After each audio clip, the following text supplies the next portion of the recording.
నమస్తే అండి. సో, చాలా రోజుల నుంచి మా స్మాల్ క్యాప్స్ కానీ, మిడ్ క్యాప్స్ కానీ చాలా ఎక్కువ పడుతున్నాయి కదా! లాస్ట్ 1 ఇయర్‌గా ఏ స్టాక్స్ అయితే బాగా పరిగెట్టాయో, ఆ స్టాక్స్ చాలా ఎక్కువ పడుతున్నాయి కదా! ఆటిల్లో మనం ఎలాగ క్యాష్ జనరేట్ చేసుకోవచ్చు. So, by the dip strategy ఉంటది కదా! ఆ డిప్‌లో ఏంటంటే ప్రతి డిప్‌లో మనం కొనేయకూడదు.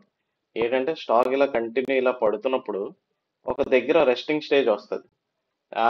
ఏ రీజన్‌తో అయితే పడిందో ఆ రీజన్ అంతా నెగెటివ్‌నెస్ అంతా డైజెస్ట్ అయిపోద్ది కదా! మార్కెట్‌లోకి డైజెస్ట్ అయ్యి మళ్ళీ అందులో బయర్స్ వస్తారు కదా! అలాంటప్పుడు మనం ఎంటర్ అవ్వాలి.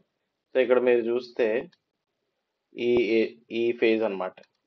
ఇప్పుడు ఇది చిన్న ఫేజ్ కాదు. 1, 2 డేస్ కాదు. ఇది దగ్గర దగ్గర 2, 3 మంత్స్ ఉంది ఇలాగ. 2, 3 మంత్స్ ఉన్నప్పుడు మనం మళ్ళీ దీంట్లో ఎలాగ ఎంటర్ తీసుకోవాలి? సో, ఇక్కడ చూస్తే ఇలా రౌండ్ బాటమ్ ఫార్మేషన్ వచ్చినప్పుడు ఇది తన లోవర్ లోని క్రాస్ చేయలే కిందకెళ్ళ. ఇది ఫస్ట్ లో. దానికన్నా నెక్స్ట్ లో వచ్చింది దానికన్నా పైనే ఉంది. సో, దాని meaning it higher lows form చేస్తుంది. హయ్యర్ హైస్ ఫామ్ చేస్తుంది. ఇదొక హయ్యర్ హై, ఇదొక హయ్యర్ హై.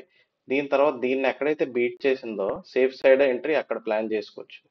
అక్కడ ప్లాన్ చేసుకుని టార్గెట్ ఎక్కడ పెట్టుకుంటాం అంటే ఇప్పుడు ఇవి ఉన్నాయి కదండి. ఎక్కడ నుంచి అయితే సెల్లింగ్ వచ్చిందో అవి టార్గెట్. సో ఇక్కడ చూస్తే ఇక్కడ నుంచి చాలా హెవీ సెల్లింగ్ వచ్చింది. ఫస్ట్ సెల్లింగ్ ఇక్కడ నుంచి, కానీ ఇక్కడ కూడా చాలా ఫెయిల్ అయింది. సో సేఫ్ సైడ్ గా మనం ఇక్కడ ఒక టార్గెట్ పెట్టుకోవచ్చు. అంటే ఇక్కడ బై చేసుకుని ఇక్కడ టార్గెట్ పెట్టుకోవచ్చు. నెక్స్ట్ ఈ లెవెల్ కూడా నెక్స్ట్ టార్గెట్ పెట్టుకోవచ్చు. ఇక్కడ కూడా చాలా ఎక్కువ సెల్లింగ్ వచ్చింది కదా. సో ఈ లెవెల్లో కూడా టార్గెట్ పెట్టుకోవచ్చు. సో సేఫ్ సైడ్ లో మనం ముందే ఎగ్జిట్ అయిపోవాలి. ఇలాగ ఎందుకంటే ఎందుకు ఇవన్నీ చెప్తున్నా అంటే ఈ చార్ట్స్ మనమే కాదు, చాలా లక్షల మంది చూస్తారు ఈ చార్ట్. లక్షల మందికి అందరికీ డబ్బులు కావాలి కదా, సో చాలా మంది చూస్తారు కదా. సో వాళ్ళతో పాటు మనం కూడా సంపాదించాలన్నమాట. సో అప్పుడే వాల్యూమ్స్ వస్తాయి. వాల్యూమ్స్ వచ్చేటప్పుడు మనం ఎంటర్ అయిపోవాలి. వాళ్ళు ఎగ్జిట్ అయ్యే ముందే మనం ఎగ్జిట్ అయిపోవాలి.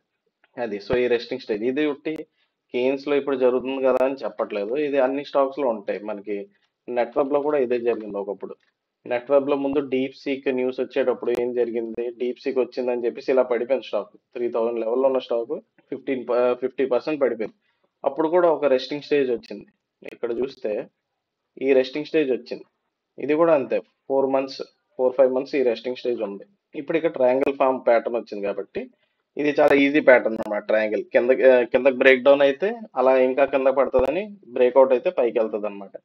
సో ఈ స్ట్రాటజీ బట్టి చూసుకున్నా మనం ఒకవేళ ఇక్కడ ఎంటర్ తీసుకున్న ఫస్ట్ టార్గెట్ ఈ లెవెల్లో ఉంటుంది మనకి. ఫస్ట్ టార్గెట్ వచ్చేసరికి ఈ లెవెల్ ఉంటుంది. నెక్స్ట్ టార్గెట్ ఇక్కడ నుంచి ఫాలో అయింది కాబట్టి ఈ లెవెల్లో ఉంటుంది. నెక్స్ట్ ఇక్కడ టార్గెట్ ఉంటుంది. సో అలాగా అలాగా ప్లాన్ చేసుకోవచ్చు అనమాట అన్ని. సో ఏవైతే లాస్ట్ టైం నేను ఫాలో అయ్యింది ఏంటంటే ఇలా ఈ లెవెల్స్ టార్గెట్ కింద ఫాలో అయ్యింది. ఓకే. సో మనం ఏంటంటే పడుతుంది కదా అని కొనకూడదు, లేదా ఒకసారి రివర్స్ వచ్చింది కదా అని చెప్పి అప్పుడు కూడా కొనకూడదు. మనం దాన్ని గమనించాలి. ఎప్పుడు ఎప్పుడు పడుతుంది, రెస్ట్ ఎప్పుడు తీసుకుంటుంది, స్టాక్ తాలూకు నెగిటివ్ న్యూస్ అంతా మార్కెట్ డైజెస్ట్ చేసిందా లేదా, అలాగనమాట. సో ఇప్పుడు ఎలాగ కొన్ని పడిన స్టాక్స్ లో ఫార్మాట్ మనం అదే ఫాలో అవ్వాలి. కేన్స్ కానీ ఆవలాన్ లో కానీ. ఇప్పుడు ఆవలాన్ లో కూడా అదే పరిస్థితి, బ్రేక్ డౌన్ అయిపోయింది. సో మొన్న సపోర్ట్ లో ఉంది కదా అని వీడియో చేసే కదా, దాన్ని బ్రేక్ డౌన్ చేసాను. బ్రేక్ డౌన్ చేసి ఇది ఇప్పుడు ఎక్కడికి వెళ్తుందనే చూడాలి. లాస్ట్ టైం కూడా ఇలాగే పడింది. లాస్ట్ టైం కూడా ఇలాగే పడినప్పుడు ఒక 1.5 మంత్ రెస్ట్ తీసుకుంది స్టాక్. సో జాన్ నుండి మార్చ్, సో 2.5 మంత్స్ తీసుకుందాం. ఆ తర్వాత మొమెంటం స్టార్ట్ అయింది. అలాగే మనం ఫాలో అవ్వాలన్నమాట. సో ముందు కూడా అంతే, ముందు ఇలాగ ఫాలో అయింది, ట్రయాంగిల్ ప్యాటర్న్ బ్రేక్అవుట్ పైకి వెళ్ళింది. సో ఇప్పుడు బ్రేక్ డౌన్ అయింది కాబట్టి పడేంత వరకు వెయిట్ చేయాలి. పడి ఇలా రెస్ట్ అవుద్ది కదా, ఆ రెస్ట్ తీసుకున్నప్పుడు వెయిట్ చేసి మళ్ళీ మొమెంటం స్టార్ట్ అయ్యేటప్పుడు మనం ఎంటర్ అవ్వాలి. అయితే స్టార్ట్ ఎలాగవుద్ది అని ఆ, ఆలోచించినప్పుడు మనకి ఏంటంటే జస్ట్ ఇప్పుడు ట్రయాంగిల్ ప్యాటర్న్ ఉందనుకోండి, ఇలా ట్రయాంగిల్ గీసుకుంటాం. ఇలా triangle higher high, higher lows form అవుతుంది కాబట్టి ఇక్కడ నుంచి మొమెంటం స్టార్ట్ అవుతుంది, బిల్డప్ అయిపోతుంది అన్నట్టు. బ్రేక్అవుట్ అవగానే ఎంటర్ అవుతారు. ప్రీవియస్ ఉన్న హయ్యర్ లో కింద స్టాప్ లాస్ పెట్టుకుంటారు. ఇంకా ఈ టు ఈ నెట్వర్క్ లో కూడా ఇలాగే జరిగింది. ఈ టు ఈ నెట్వర్క్ చాలా హై లెవెల్ నుంచి కిందకి పడి ఇలా రెస్ట్ తీసుకుంది. ఇక్కడ కూడా రెస్ట్ తీసుకుంది, దగ్గర 3 మంత్స్ రెస్ట్ తీసుకుని ఆ తర్వాత పెరిగింది. నెక్స్ట్ మళ్ళీ పడింది. నెక్స్ట్ పడినప్పుడు కూడా సపోర్ట్ నుంచి లెగిసింది. అప్పుడు కూడా 1.5 మంత్ ఉంది. ఆ తర్వాత చాలా మంచి హై ఇచ్చింది. దాని ఇప్పుడు మళ్ళీ బ్రేక్ డౌన్ అయిపోయింది. ఇప్పుడు ఏంటంటే ఇలాంటి గ్రోత్ స్టాక్స్ అన్ని బ్రేక్ డౌన్ అయిపోతున్నాయి. సో బ్రేక్ డౌన్ అయింది కదా, సపోర్ట్ లో ఉంది కదా అని కొనకూడదు. మనకి ముందు చెప్పినట్టే అక్కడ నుంచి బయింగ్ స్టార్ట్ అవ్వాలి. బయింగ్ స్టార్ట్ అయినప్పటి నుంచి మనం కొనడం గురించి ఆలోచించాలి. డైరెక్ట్ గా ఒక రోజు బయింగ్ చూసుకుని కొనకూడదు, అది ఓవరాల్ మార్కెట్ బయింగ్ వల్ల. ఓకేనా. సో ఇప్పుడు బ్రేక్ డౌన్ అయింది కాబట్టి ఈ స్టాక్స్ లో ఇప్పుడు అసలు ఎంటర్ అయ్యే ఆలోచన కూడా చేయకూడదు.